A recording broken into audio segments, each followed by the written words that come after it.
العظيم طعمه مقرف مقرف. اوكي يا جماعه هذا هو شكله اصلا ما يساعد الواحد ياكله، والله العظيم شكله ما يساعد. يعني في ناس جربته يعني قالوا يا انك تحبه فعلا تحبه، ويا انك تكره ابوه. شوف حتى اعطاني هذه كمامات، لا هذه شو اسمه، اعطاني قفازات عشان،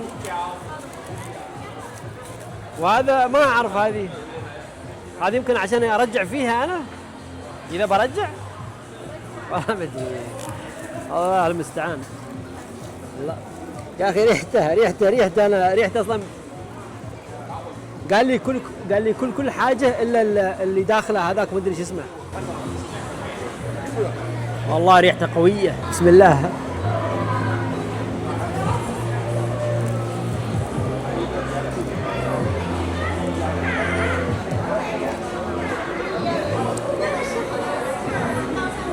لا والله ما اقدر يا جماعه، والله برجع، والله برجع، والله العظيم طعمه مقرف مقرف مقرف. اشرب مويه يا عبدو.